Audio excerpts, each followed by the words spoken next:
Arratsaldeon, muy buenas tardes. Bienvenidos una semana más a nuestro programa, un programa en el que hoy tenemos el gusto de tener a Íñigo Lamarca. Fue ararteko. Lo primero, gracias por venir. De nada, es un placer. Bueno, Íñigo, para empezar, me gustaría saber, porque todos te conocemos por tu labor como ararteko, pero me gustaría saber a día de hoy a qué se dedica Íñigo Lamarca. Bueno, a ver, yo en mi etapa profesional fui profesor en la Universidad del País Vasco durante 10 años de Derecho Constitucional, luego oposité a una plaza de letrado de las Juntas Generales en el 94, saqué la oposición, entonces soy letrado funcionario de la institución. Cuando me eligieron como ararteko, la ley establece pues una reserva de plaza para funcionarios o también para aquellos que tienen un contrato definido, de manera que cuando terminó pues mi trabajo en el ararteko, la ley establece pues un plazo máximo, volví a mi puesto de letrado de Juntas Generales. Pero bueno, yo siempre he sido, como se dice, un culo inquieto, no porque sea una persona, que también lo soy, pues bastante activa y con una cierta pasión pues por el trabajo y por las actividades, pues fuera del trabajo, pues bueno, ya me apunto a algunas cosas. A pocas porque sí que me pedía un cierto descanso, porque además de los casi 11 años como ararteko, pues en el que la verdad es que me siento muy orgulloso del trabajo hecho, pero bueno, no tenía horas ni límite del trabajo que hacía. Anteriormente pues había estado trabajando mucho también en el activismo a favor de los derechos de las personas homosexuales y transexuales, y antes también otras historias, vamos, que desde los 14 años ya en la escuela de Castola pues ya estaba metido en actividades, entonces necesitaba un periodo de un cierto relax, pero de todas maneras pues sigo haciendo cosas. Tengo una página en Facebook y otra en Twitter.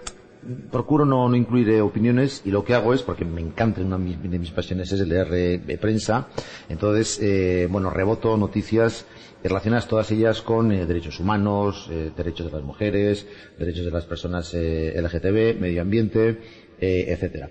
Estoy también en el patronato de una fundación de ANESBAD, que tiene su sede en Bilbao, que se dedica a las llamadas enfermedades olvidadas en África negra, en África subsahariana. Está centrado en trabajar en enfermedades tropicales atendidas, sobre todo aquellas que tienen afecciones de piel, básicamente en 4 países, en Ghana, en Burundi, en Togo y en Costa de Marfil. Y aparte de eso, pues sigo colaborando también con el movimiento LGTBI, con Gaytu, con la CGTB. Tengo ideas o algún proyecto pues para escribir, que es algo que me gusta muchísimo. Precisamente el primer reportaje que tenemos hoy va por ámbitos literarios, y yo no sé si has leído Harry Potter, las obras de J.K. Rowling. No, bueno, pero lo que sí que es verdad, fíjate, hablábamos antes de derechos humanos, y una cosa curiosa de esta escritora es precisamente que tuvo que esconder su nombre porque la editora le dijo que siendo mujer iba a vender menos libros, y fíjate, 20 años después de su publicación hasta dónde ha llegado, incluso ocultando el nombre, ¿no? Efectivamente, sí. A ver, no he leído... la verdad es que no sé por qué, porque a mí, por ejemplo, me encantó muchísimo El Señor de los Anillos de Tolkien, me apasionó. Claro, leí pues cuando tenía pocos años, no sé, la adolescencia. Entonces, la trama de Harry Potter, la verdad es que me gusta mucho. Pero lo cierto es que había un periodo en mi vida, los casi 11 años de ararteko, pero también los 6-7 años últimos de la actividad que hice en el campo de los derechos de las personas LGTBI, que es que no tenía prácticamente tiempo libre, y me avergüenza decirlo, y sobre todo me avergüenzo conmigo mismo, porque me gusta muchísimo leer, pero he leído muy poco. Entonces seleccioné muchísimo y bueno, pues digamos di preferencia a determinadas lecturas. Y no, Harry Potter no leí, sé de qué va, y bueno, la trama más o menos la conozco. Y la verdad es que me agrada muchísimo que sea una mujer, y además que haya superado ese obstáculo inicial y haya hecho valer su calidad inmensa como escritora, y hoy en día sea por la escritora que más libros vende. Pues fíjate, Íñigo, tienes la posibilidad de conocer a Harry Potter porque en la biblioteca de Irún, en la biblioteca Carlos Blanco Aguiñada, hay una exposición que recuerda estos 20 años de Harry Potter. Podemos ver libros, podemos ver imágenes clásicas de las historias que escribió J.K. Rowling en esta exposición. Nos ha hecho el reportaje Miquel Bombín.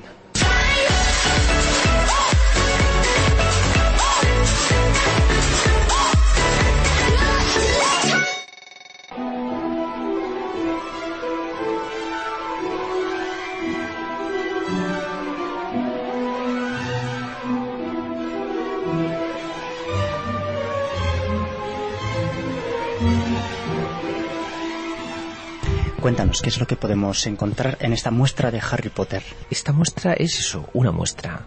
No pretende más que recordarnos que hace 20 años una señora excepcional plasmó una serie de historias en relación con una serie de niños en un lugar mágico y que, en contra de lo que los editores pensaban, se iba a convertir en un gran fenómeno. 20 años después, en esta biblioteca y en otras bibliotecas, Harry Potter está vigente, está presente, los libros se prestan, los libros se deterioran, y en este momento estamos viviendo un nuevo renacer de Harry Potter. Ya es una cuestión más económica y tiene otro tipo de intereses, pero bueno, ahí están, ¿no? Las nuevas ediciones, las nuevas ilustraciones, los libros que nos explican cómo se han ido haciendo las películas, porque no nos vamos a engañar. J.K. Rowling hace unas descripciones, escribe unas historias que luego se han llevado al cine, muy vigiladas por ella, pero que han creado todo un imaginario colectivo que nos hace poner a Harry Potter con un rostro y a los demás personajes con unos rasgos muy concretos, ¿no? Entonces ahora se nos está empezando a contar cómo se hicieron las imágenes, cómo se grabaron las escenas, dónde están los lugares.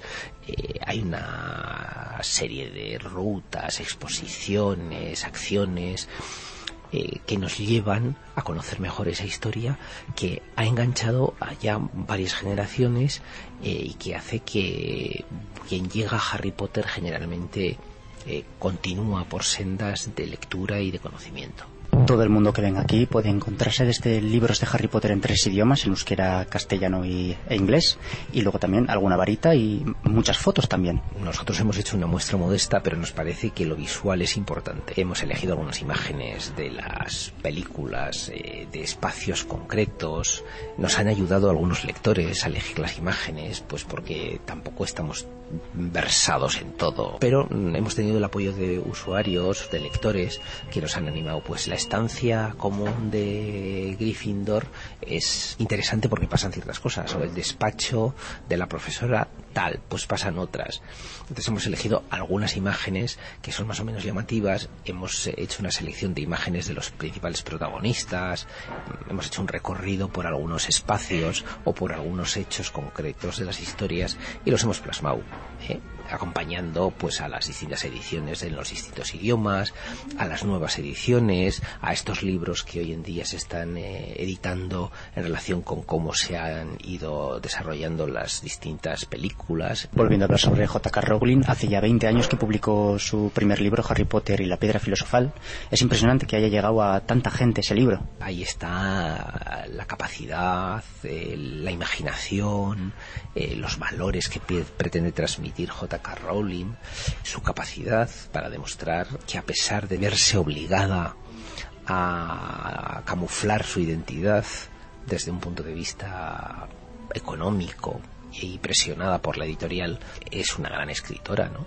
Y es una mujer llena de emoción y llena de imaginación y de conocimiento, porque para poder plasmar todo lo que ella plasma en esas historias hay que tener un bagaje importante. O sea, no es una señora que no tiene un bagaje. Por eso su obra es tan importante, porque ella tiene un gran bagaje y eso es lo que hace que perdure en el tiempo y que perdure más allá de lo que nosotros podamos imaginar. Harry Potter ha ayudado muchísimo a que los jóvenes se acerquen a la lectura. Harry Potter, yo creo que ayuda mucho a que los jóvenes y no tan jóvenes se acerquen al mundo del libro.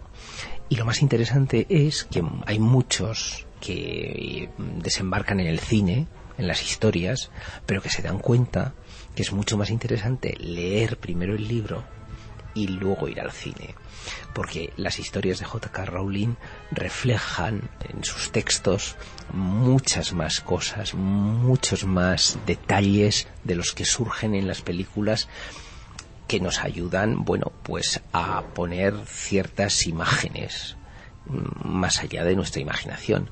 Pero lo interesante es cuando oyes a más de un lector que dice: no, yo ya he descubierto que primero hay que leer el libro, aunque tenga 800 páginas, y lo leen, y luego pasan a ver la película. Eso es lo más interesante. Pues solamente nos queda animar a la gente a que venga a ver esta exposición. La muestra está en la biblioteca Carlos Blanco Aginaga, en el CBA, en horario de apertura normal de 9 de la mañana a 8 de la tarde, y la tendremos hasta el 20 de enero, día de San Sebastián. A partir de ese momento desmontaremos las fotos, los libros, las vitrinas y pondremos en circulación los materiales para el disfrute colectivo. Muchas gracias. A vosotros por todo. Agur.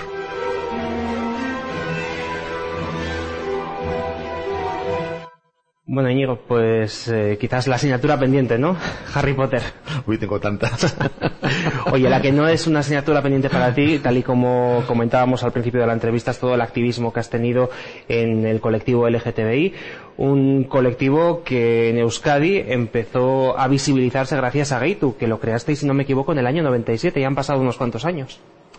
Bueno, a ver, vamos por partes. No la justicia, hay que decir que hubo grupos, en concreto de GAM, que empezaron a trabajar y a luchar en años dificilísimos, a mediados de los 70, y fueron los que abrieron camino. Y las primeras apariciones en los medios de comunicación pues lo hicieron las personas de GAN y también de otros colectivos, por ejemplo el colectivo de lesbianas feministas. Entonces yo creo que hay que hacerles un monumento a esta gente que en condiciones muy muy difíciles abrieron brecha.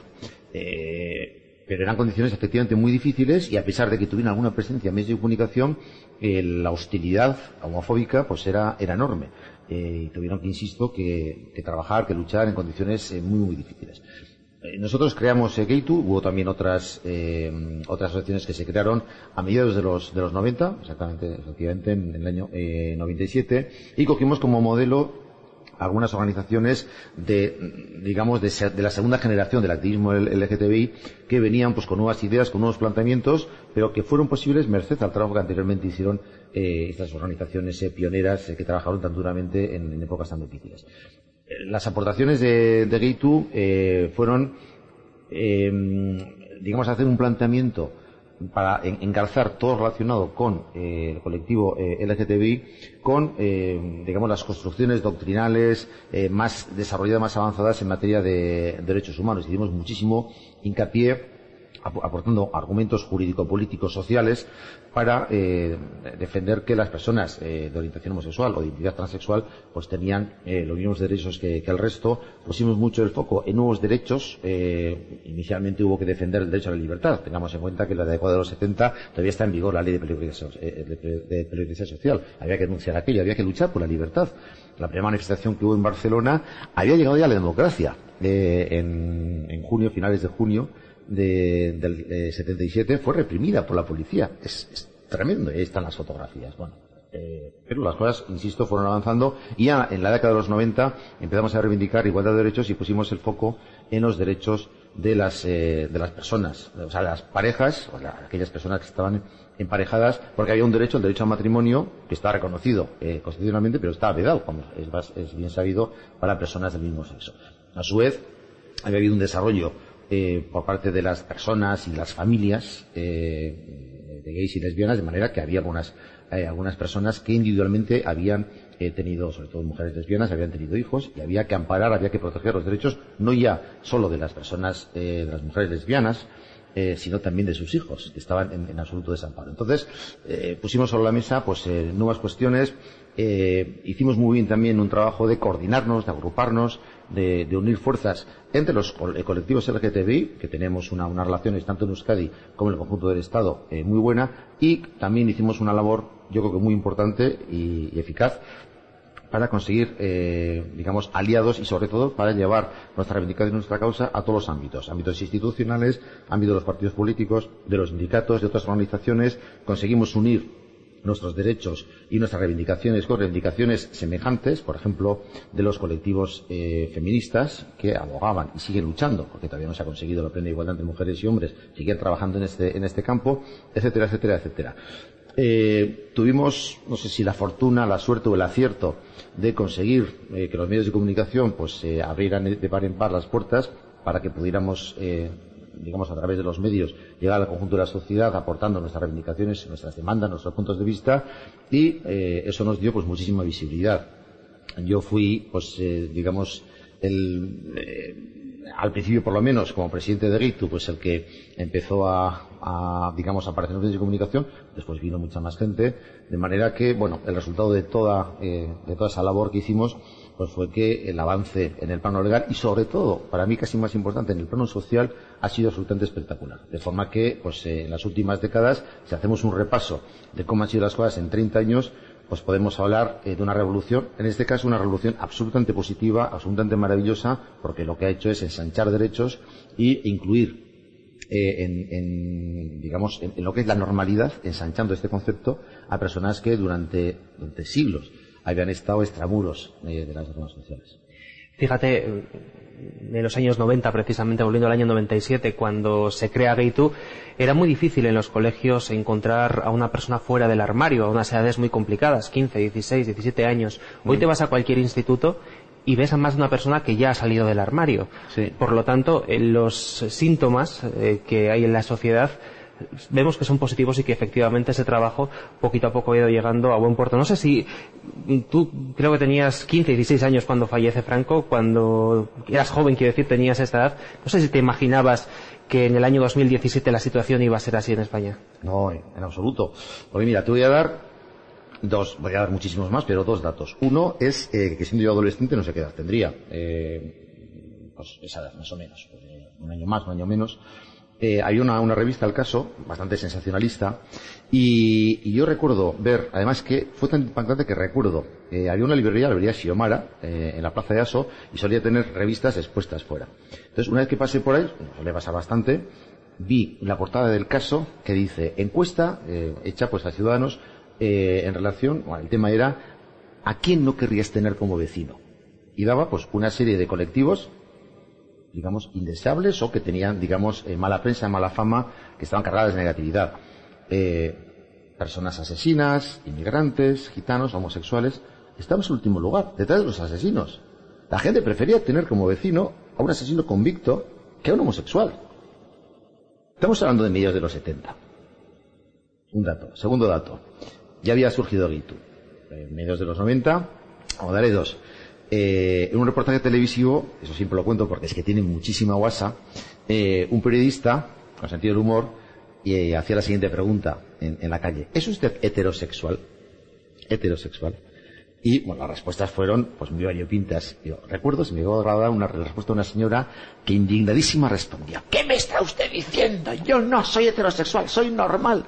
Claro, es que estos conceptos de homosexual, heterosexual, bisexual, son novísimos. La gente los conocía, la gente tenía el concepto de normalidad.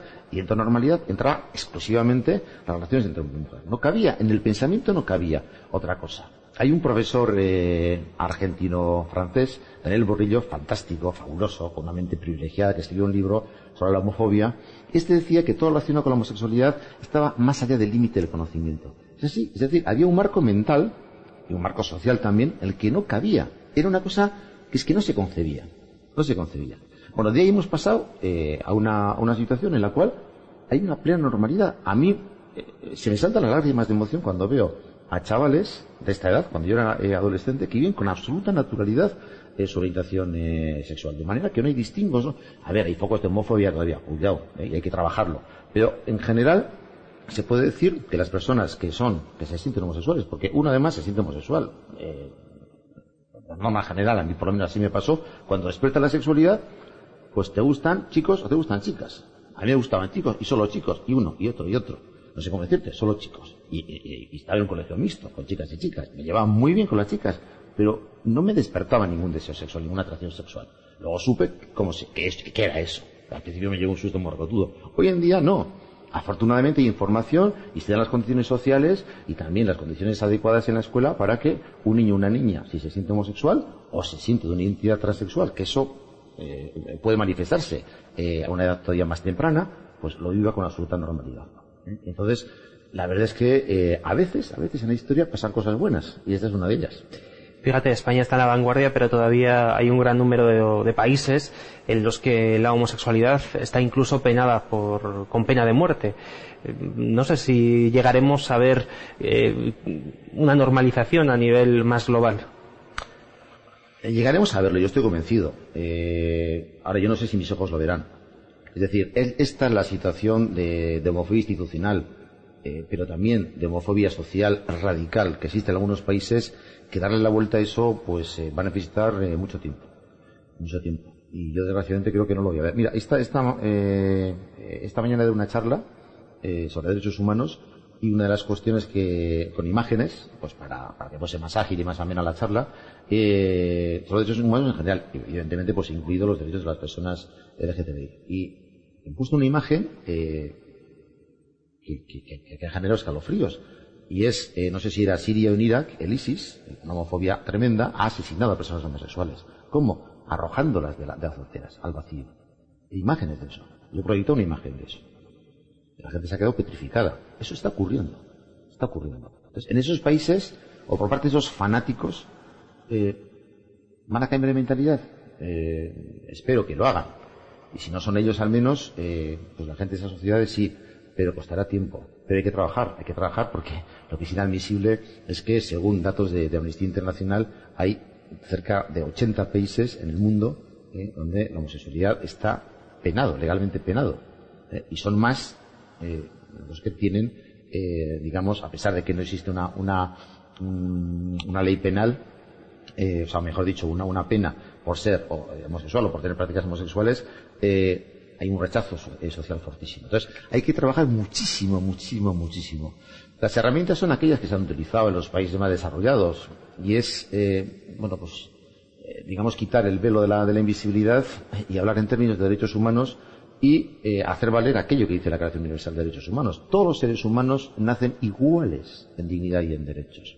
Por tanto, la dignidad de las personas de orientación homosexual o de identidad transexual no puede ser menor que las personas de orientación transexual. A fin de cuentas, la circunstancia de la orientación sexual o la identidad de género es una circunstancia más en la riqueza del ser humano.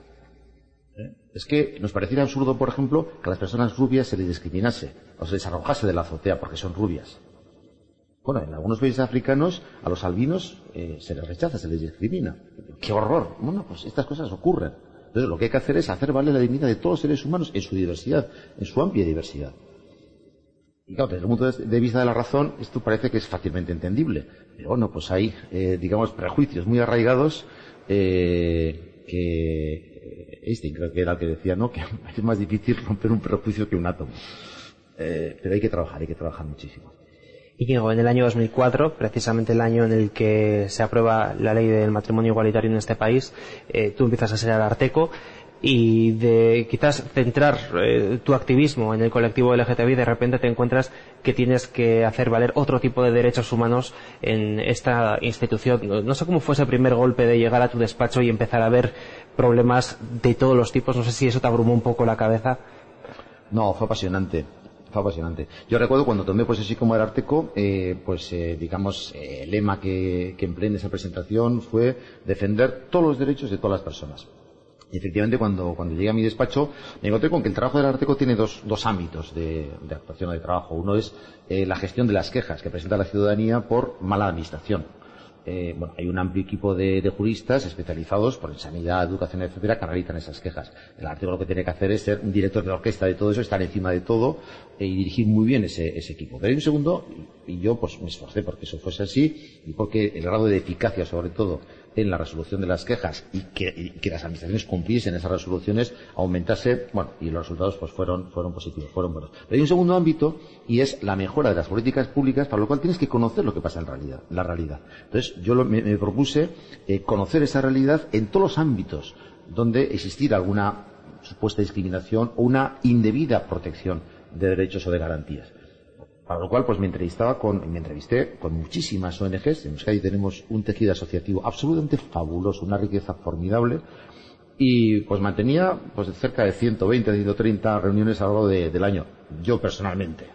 Aparte de las reuniones que mantenían también juristas de diferentes áreas para abordar diferentes problemáticas. Y me encontré con una realidad muy amplia, donde había y algunas cosas que yo desconocía, pues por ejemplo las llamadas enfermedades raras, personas con hipersensibilidad electromagnética o productos químicos, por citar algunos y otros tantos, personas que no tenían una debida protección, que no podían vivir o trabajar en condiciones de igualdad, donde el sistema sanitario no estaba ofreciendo los recursos necesarios. Pero me encontré también con déficit, con ámbitos de mejora en las personas con discapacidad, las personas mayores, la enorme vulnerabilidad de algunos niños y niñas que viven, por ejemplo, en familias desestructuradas, la necesidad de reforzar los recursos destinados en la educación a niños y niñas que tienen necesidades especiales. El abanico es amplísimo, ¿eh? Teníamos 13 áreas de trabajo, pues agrupadas, o mejor dicho, organizadas por temáticas diferentes, y yo procuré estar encima de todas las áreas y pues, tener conocimiento e información de primera mano de todo lo que había que mejorar. Y a pesar de que en Euskadi las políticas públicas son razonablemente buenas y de que hay un tejido asociativo formidable, hay todavía muchas carencias, hay muchos déficits, hay muchos ámbitos en los cuales se puede mejorar. Como Ararteko formulamos muchísimas recomendaciones para mejorar muchas cosas. Algunas se han cumplido y otras no, porque necesitan recursos. Para eso pues, los presupuestos tienen que dar cabida pues a políticas públicas o necesidades que no están debidamente atendidas. Pero fue un trabajo apasionante, ciertamente. Es además una institución que es curioso porque las resoluciones del Ararteko no son ley, es decir, el político puede, hablando en plata si quieres, aceptar o no lo que dice el Ararteko, pero sin embargo luego se cumplen. Tiene un prestigio enorme esta institución. Sí, es un trabajo también muy bonito porque ahora se distingue mucho entre el poder duro, ¿no?, el hard power y el poder blando, ¿no?, el soft power. Es decir, tú puedes obligar a hacer cosas si tienes, digamos, la facultad para ello, pero hay instituciones como son las defensores del pueblo. Eso ocurre en todas partes del mundo, está en su naturaleza, que tienen que utilizar su autoridad moral, su autoritas, que decían los romanos, su capacidad de persuasión para convencer, sin obligar. Claro, a la ciudadanía esto le sorprendía. ¿Y por qué no podéis obligar? Pues porque los ombudsmanos, los arartecos en todo el mundo, lo que hacen es analizar una realidad no solamente desde el prisma de la legalidad. Para eso están los tribunales. Es decir, pueden llegar a decir esto es ilegal, pero es que en ese caso tienen que denunciar a la Fiscalía si detectan ilegalidad. Entonces, el parámetro de valoración no es solamente la ley, sino es una interpretación de la ley lo más favorable posible a los derechos. Y en algunos casos incluso tiene capacidad de recomendar que se aprueben nuevas leyes o que se amplíe el ámbito de las leyes. Claro, por tanto, no está denunciando ilegalidades, sino está denunciando malas praxis administrativas. Es decir, que la administración pública, aunque no infrinja la ley, no está haciendo las cosas debidamente, porque no está respondiendo a la ciudadanía, porque lo está haciendo en plazos excesivos, o porque hay políticas públicas que son insuficientes, porque hay barreras arquitectónicas todavía para la gente con discapacidad a la hora de acceder a determinadas estaciones. Claro, no está infringiendo la ley la administración, pero no está haciendo las cosas debidamente. Esa es la labor del arte, una labor preciosa, pero tiene que armarse de argumentos. Claro, yo eso lo hice también en el movimiento de la LGTBI. Había que hacer informes, había que dotarse de razones, y con esas razones ir a la administración correspondiente, ir al responsable político correspondiente, pedir una entrevista, toc, oiga, yo vengo aquí con un informe, yo vengo aquí con unas fotografías, vengo aquí diciendo que las cosas no se están haciendo debidamente y que hay que mejorar así, en este ámbito. Yo le recomiendo que haga esto, tal, que cambie esta ley, esta, tal. Convencer. Es una labor bonita. Cuesta mucho. Te habrás llevado también alguna bronca con algún político, me imagino, ¿no? Sí. Broncas en resoluciones, en el ámbito de las quejas. Pues hubo resoluciones que además tuvieron trascendencia en los medios de comunicación y bueno, pues que suponían una crítica a la actuación de algún responsable político. Y alguno de ellos, pues, la verdad es que no se lo tomó muy a bien y bueno, a una bronquita sí que tuve. Pero después de que se hubiese editado la resolución, quiero decir, con la mano en el corazón, que jamás nadie intentó influir en el momento previo a dictar una resolución. O sea, el respeto a la institución del Ararteko era absoluto. Pero una vez ya que la resolución se había dictado, sobre todo si salía en los medios de comunicación, si no salía, bueno, pero si salía, bueno, alguno que otro se mosqueó. Eso daría pie a muchas reflexiones muy malzudas, pero... Sí. Oye, Íñigo, estuviste 10 años en este cargo y evidentemente del año 2004 al 14, si no me equivoco, que fue cuando finalmente dejas de ser Ararteko, hay una crisis de por medio, existe una serie de movimiento social nuevo que se crea a partir del 11M, Stop Desahucios, gente que empieza a tener problemas terribles, gente que quizás en el año 2004 estaba más o menos asentada, pero que a partir del 7, 8, 9 empieza a tener problemas serios. Me imagino que esto en tu oficina lo notaste de primera mano. Sí, claro que notamos. Todo relacionado con la protección social, sobre todo la gestión de la renta, de la llamada renta de garantía de ingresos, la RGI, que además tuvo un cambio de modelo y no se hizo bien ese cambio. y el aumento de quejas fue absolutamente espectacular. Es decir, todo relacionado con derechos sociales, bueno, en concreto con la RGI, se multiplicó, no sé si por 3 o por 4. Las oficinas se colapsaron. Pero tengo que decir que la gente que trabaja en la Ararteko se portó mejor que bien. Es decir, se dejó la piel para atender lo mejor posible a la ciudadanía, y creo que lo hicimos bien. Pero a su vez, eso nos, en plural, a todos los que trabajamos en el Ararteko, y a mí en concreto también, evidentemente, nos generó muchísima preocupación, porque las consecuencias de la crisis fueron tremendas. También en Euskadi. Es decir, el nivel de pobreza y sobre todo de riesgo de pobreza aumentó. Y eso lo decían las encuestas que periódicamente hace el gobierno vasco sobre pobreza y desigualdad social. Las desigualdades aumentaron en ese periodo. Y las quejas relacionadas, sobre todo con ayudas sociales, se incrementaron muchísimo. Ya digo, por dos razones. Primero, porque las necesidades aumentaron, es decir, hubo mucha gente que o bien se quedó en paro, o su nivel de vida bajó drásticamente por disminución de ingresos, etcétera, pero también porque coincidió eso con un cambio de modelo en la gestión del RGI que generó muchísimos problemas. Antes eran las diputaciones quienes gestionaban, y bueno, pues pasó a ser el gobierno vasco, en concreto el organismo Lanbide, el que pasó a gestionarlo. Esto fue en el año 2011. Ahora es este organismo el que lo hace, y fueron momentos difíciles. Y parece que tampoco acaban de terminar, ¿no?, esos momentos difíciles. No, porque claro, ese aumento de perceptores de la RGI se ha mantenido. Ha disminuido un poquito, pero grosso modo se ha mantenido. Por tanto, claro, el volumen de casos que hay que gestionar pues es enorme. Eso en primer lugar. En segundo lugar, claro, el organismo Lanbide pues inicialmente no estaba preparado para esta labor, porque Lanbide se concibió para gestionar las políticas activas de empleo. La idea no era mala, es decir, a ver, una persona que necesita una ayuda porque no tiene ingresos, vamos a conjugar las ayudas con la gestión de su empleo, de su empleabilidad, de manera que lo que se pretende es que no se cronifique en la prestación de ayudas, sino que sea una cosa coyuntural, y que se le dé las habilitaciones o las habilidades necesarias para que se reinserte o se inserte, si es la primera vez, en el mercado laboral. La idea en general era buena, pero la materialización de eso pues está llevando mucho tiempo. Luego también ocurrió que se puso mucho el foco en los fraudes que se producían en la percepción de la RGI, que hay que combatir el fraude radicalmente. Soy el primero en decirlo, y lo dije en muchísimas ocasiones. Pero se puso el foco solamente en esto, de manera que se generalizó la idea de que, bueno, aquello era un coladero y que había un fraude masivo generalizado, cosa que no es cierta. Ni lo era antes, ni lo es ahora. Porque a su vez eso se unió con otra cosa, y es que, claro, cuando se produce el cambio de Lanbide, hay una directriz política que dice, es decir, para percibir la RGI hace falta cumplir una serie de requisitos. Eso lleva un tiempo. Pero claro, las colas eran enormes. Incluso había fotografías de colas en las oficinas de Lanbide. Eso fue terrible.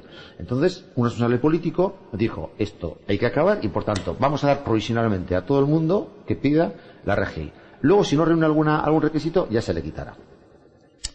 Claro, eso tuvo una parte buena. La parte buena es que se agilizó muchísimo, acabaron las colas, pero la parte mala es que cuando el expediente se analizó exhaustivamente, pues en muchos de ellos se toparon con que había habido cobros indebidos, no por mala fe, en algunos casos sí, no por mala fe, sino porque la gestión de la RGI por los requisitos que tiene es muy compleja, y por parte de algunos preceptores había desconocimiento de la complejidad de la RGI. Por ejemplo, pues quien tenía pues una parte de una herencia recibida de un terreno, de una casa, pues no podía percibirle la RGI porque ya tenía un bien, aunque no podía materializarlo en dinero contante y sonante, pues, por ejemplo, y tantas otras cosas. Bueno, el caso es que como resultado, al cabo de más o menos de un año del análisis exhaustivo de todos los expedientes, pues aparecieron pues centenares de cobros indebidos, y se les reclamó lógicamente a los perceptores esos cobros indebidos. Claro, algunos dijeron, ¿ha habido fraude? Pues no es fraude. La explicación es la que acabo de dar. El caso es que se extendió una mancha negra muy potente sobre todo el sistema de la RGI, y hubo que combatir también eso, combatir con argumentos. con argumentos, pues porque es una herramienta fabulosa, es la envidia además de otras comunidades autónomas. Mira, los vascos, yo cuando era defensor me decía, es que sois como Suiza, qué maravilla tener eso. Pues oye, pues pelear para que lo tengáis vosotros también. Al final es una cuestión de organización de recursos públicos, es decir, el presupuesto, hacerlo un hueco para que haya percepciones que puedan recibir la ciudadanía que esté necesitada. Esto pasó. No nos queda mucho tiempo, Íñigo, y tenemos un reportaje pendiente de nuestro compañero el Chafardero. Fíjate, esta semana nos ha traído un dato: 28 millones de parejas se rompen todos los años por Facebook y por WhatsApp. Al principio de la entrevista hablábamos de que tú eres muy activo en las redes sociales, no sé si decirte que tengas cuidado, pero el dato es 28 millones de parejas en todo el mundo se rompen con Facebook y WhatsApp. ¿Qué te parece? Hombre, son muchas. A ver, hay una película muy divertida, cuidado, es tragicómica, de Alex de la Iglesia, Perfectos Desconocidos, que la idea está basada en una película anterior italiana y es... se puede decir para los que no, cuál es el arranque de la película. Y se juntan pues un grupo de amigos y uno de ellos hace la siguiente pregunta, hace la siguiente propuesta: vamos a dejar los móviles encendidos y con sonido todos en la mesa y vamos a tener todos el conocimiento del contenido de lo que entra, de voz o de datos. Madre del amor hermoso. Pues si todo el mundo decía lo mismo, quizás se supera la cifra de los 28 millones, Íñigo. Posiblemente. Lo dicho, el Chafardero ha salido a la calle a preguntar a los irundarras por este dato y por las infidelidades en Internet. Este es el vídeo que nos ha preparado.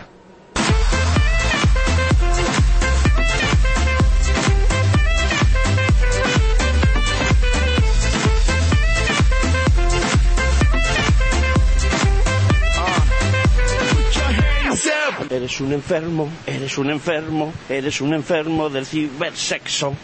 Hemos salido a la calle a Irún a preguntar a ver si las infidelidades se dan tanto en Internet como en vivo. A ver qué opina la gente. Con tanto Internet y tantas cosas que hay, tanta tecnología, ¿tú crees que la gente es más infiel por Internet o en vivo? Por Internet. ¿Por Internet se hacen más cosas, tú crees? Sí, por Internet se hacen más cosas ahora. ¿Tú perdonarías una infidelidad por Internet si la pillas con alguien así chateando, o te sentaría peor si la pillas con alguien así como ahora tú y yo hablando en vivo?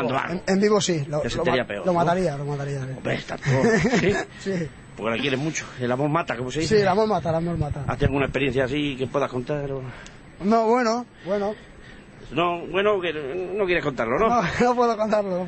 ¿Ha hecho mucho daño el Internet, tú crees? Sí, ha hecho daño, sí. Sí, hace daño. Es como el demonio que dicen que el demonio. Es el demonio porque te busca la ruina con la mujer. Está bien lo de Internet porque hay gente que a lo mejor no tiene tampoco el tiempo suficiente como para salir y conocer gente. Y por un lado está bien. Usar todas las cosas, yo creo que con cabeza está bien. Es como todo. Si tienes una cosa y la usas mal, pues al final... Sueles chatear, conocer gente, conoces gracias al Internet, ¿no? Bueno, sí, por Instagram y así. Eso es. Sí, conoces a gente. Sí. ¿Tú crees que hay más infidelidades se están creando ahora con tanto de esto del Facebook y todo eso? ¿O no tiene nada que ver? ¿No? Bueno, nota que hay muchas que se rompen parejas. Bueno, depende de la gente. Si eres un tonto, pues... Lo puedes liar al final, en vivo como... depende de la gente. Si tú puedes... ser infiel de cualquier manera, no tienes por qué usar Internet. Pero, sí, pero si te pones ahora es más fácil. Claro, que caes igual más fácil, lo que me refiero, ¿no? Tú vas bien, ¿no? Lo usas todo yo bien. No tengo ni novia, así que... Vale, ¿pero te gusta meterte a oler? Es que he estado mucho tiempo sin móvil y ahora que tengo, pues sin más. ¿Has tenido ninguna experiencia, gracias a Dios, no? No, todavía no. ¿Tú lo usas con cabeza? Sí.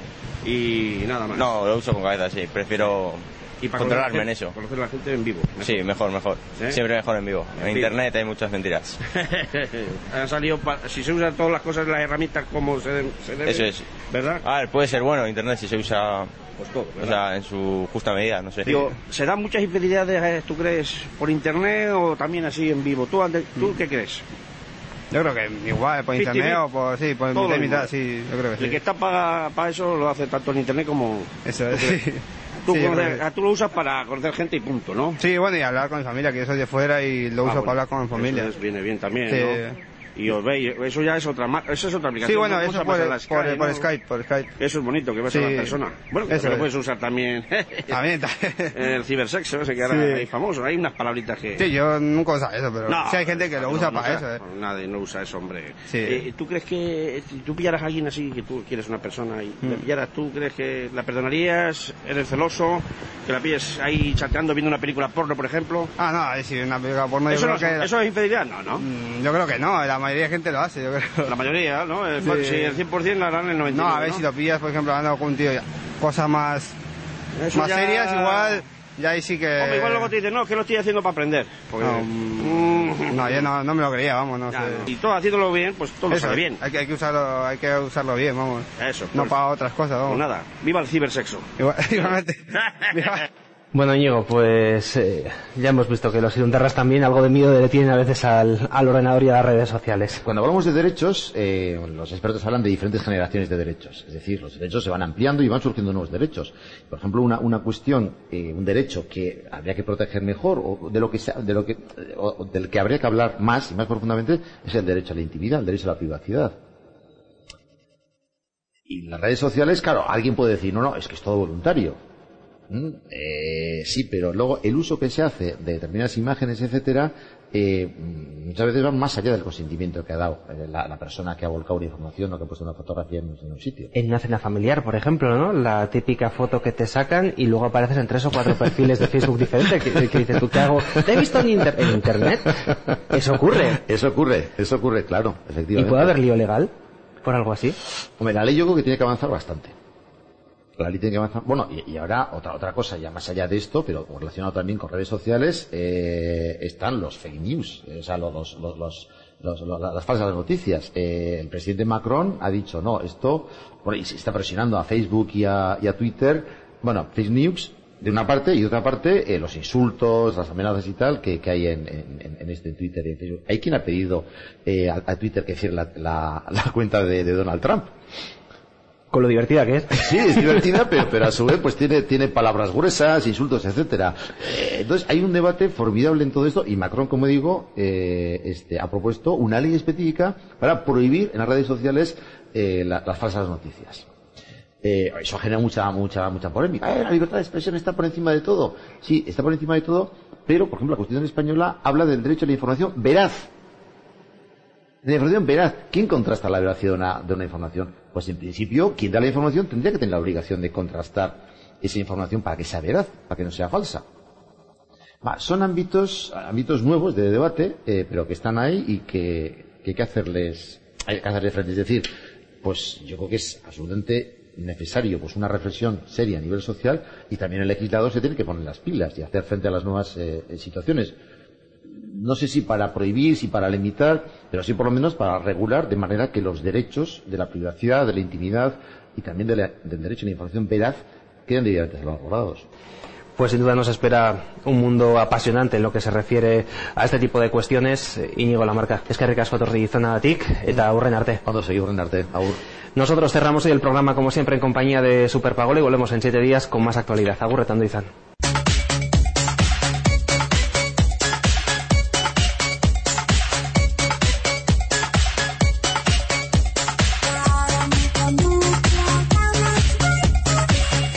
Superpagola nos va a enseñar a cómo hacer un volcán de chocolate. Y eso suena a comida, ¿no? Sí. Pues hoy cocina con Superpagola. Necesitaremos harina, sal, un cuchillo, una cuchara, aceite de oliva, leche, cacao, el azúcar, una taza, vasca como ella, un huevo, chocolate, levadura y opcional papel de horno. Bueno, ahora que tenemos todo esto aquí, ¿qué hacemos? Echamos el huevo. Ahora hay que echarle 2 cucharadas de leche, 1 cucharada de azúcar. Ahora echamos 1 cucharada de aceite.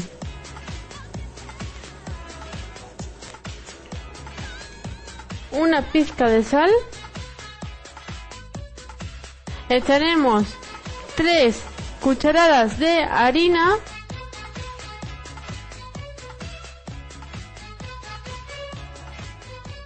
Y ahora echamos un sobre de levadura. Ahora que tenemos esta mezcla, le echamos cacao.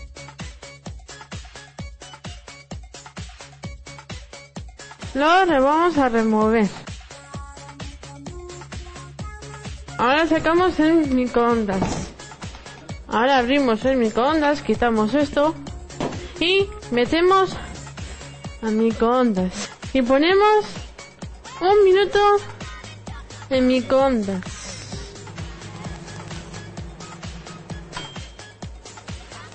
Ya ha sonado y lo vamos a sacar. Y como vemos ha subido. Ahora cogemos el cuchillo y vamos a hacer un agujero. Cogemos una onza y vamos metiendo aquí. Sí, hasta el fondo que podamos. Ahora lo tenemos que meter otra vez al microondas.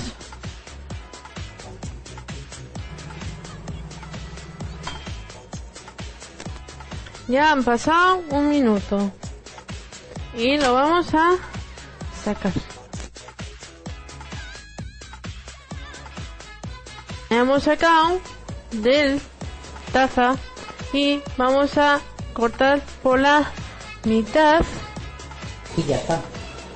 Ya hemos aprendido a cómo hacer un bocadillo de chocolate en muy poquito tiempo y con muchos ingredientes, y también hemos visto cómo comer aquí.